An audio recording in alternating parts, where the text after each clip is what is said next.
बीवी शौहर को कैसे कंट्रोल कर? चलो भाई, बहुत सारे रास्ते हैं ब्लैकमेलिंग करने के।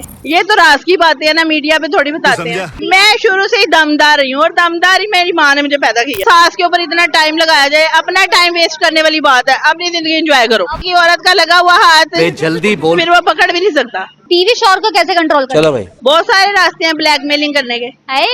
कैसे ब्लैकमेल करती है? देख लो भाई, ये तो राज की बातें है ना, मीडिया पे थोड़ी बताते हैं। अगर मुझे अपने शौहर को ब्लैकमेल करना हो फिर? वाह दीदी, वाह दीदी। अगर तो आप बच्चों वाली हैं तो बहुत सारी औरतें बच्चों के जरिए भी ब्लैकमेल करती हैं। तू समझा? और कुछ अपनी खूबसूरती के लिहाज से मर्दों को कायल करती हैं, अपने हस्बैंड्स को भी।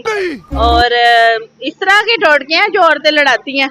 मैंने सुना मर्द का रास्ता पेट से होके जाता है, क्या जाता है? क्या बोला तू? हाँ, ये भी बात एक सच है कि खाना जो औरत अच्छा पकाती है वो अपने मर्द को जो है ना वो पेट के रास्ते से उसका दिल जीतती है। पेट के रास्ते से दिल जीती है, पॉइंट है, पॉइंट वाली गल कर गई है। कुछ भी मिस में दम था, उन्होंने मर्दों को ट्रीट करने का रास्ता बता दिया। मैं शुरू से ही दमदार रही हूँ और दमदारी मेरी माँ ने मुझे पैदा किया। अल्हम्दुलिल्लाह। वाह दीदी, वाह दीदी।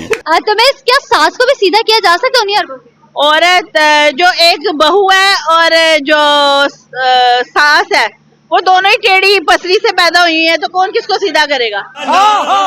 सवाल है, वाकई इसलिए मैं नहीं समझ सकती कि किसी के ऊपर सास के ऊपर इतना टाइम लगाया जाए। अपना टाइम वेस्ट करने वाली बात है। अपनी जिंदगी एंजॉय करो, अपनी जिंदगी एंजॉय करो, अपने हस्बैंड के बच्चों का, अपने हस्बैंड का, अपनी लाइफ का टाइम जो है ना वो एक्सपेंड करो अच्छे तरीके से। सास है, नंद है, देवर है, जेठ है, ये रिश्ते हैं। आप जो अच्छे से बोले उनको बोल लो, जो नहीं अच्छे से बोलता बात तो सही है। आप अपने घर, हम अपने घर। शौहर को किस तरीके से औरत मनाती है जब वो नाराज हो जाती हैं?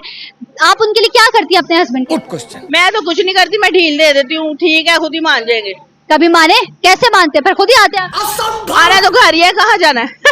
कभी आप नाराज हुई हो तो उन्होंने क्या किया आपके? मैं फील ही नहीं कराती कि मैं नाराज हूँ। कभी नहीं, बर्तन उठा उठा के फेंके मैं नाराज हूं, मुझे मना। अदर औरतों का मुझे नहीं पता, ये फजूल सी एक्टिविटीज है नाराज होना। अच्छे से जिंदगी गुजारनी चाहिए। अगर कोई बात बुरी लग रही है तो उसको डिस्कस कर लेना चाहिए। ये बात है। और मेरे ख्याल से डिस्कस कर लेना बेहतर है, वरना ना चाकियां बढ़ती हैं। तो अच्छे शौहर की मिस क्या क्वालिटी है? मेरे तो ख्याल है आप मेरे से ना ये किताब लिखवा लें। यस बिल्कुल, है ना? क्या क्वालिटी है? क्वालिटीज ये होनेस्टी, केयरिंग, लविंग जो है, और अपनी फैमिली को अच्छी तरह से संभालने वाला, चाहे वो दाल रोटी ही क्यों ना कमाता हो हस्बैंड, ठीक है ना? उसमें लविंग, केयरिंग, होनेस्टी होना बहुत जरूरी है। बड़ी अच्छी बात है। आपके घर की मजबूती है। बात तो सही है। और अगर पैसों वाला होगा, ये चीजें नहीं होंगी तो आपके घर की मजबूती नहीं है। औरत अपने शौहर के लिए मिस क्या क्या चीजें कुर्बान करती है? Good question. औरत तो फांसी पर भी लगने के लिए तख्ते पर चढ़ जाएगी, ठीक है ना? लेकिन जब तक हस्बैंड अच्छा नहीं होएगा, होनेस्टी, लविंग, केयरिंग और हमदर्दी वाला नहीं होएगा, तो फिर औरत भी दगाबाजी निकलेगी। ऐसा ही है। हाथ लगाएगी औरत का लगा हुआ हाथ, जल्दी बोल, फिर वो पकड़ भी नहीं सकता। ऐसा ही है। Thank you so much.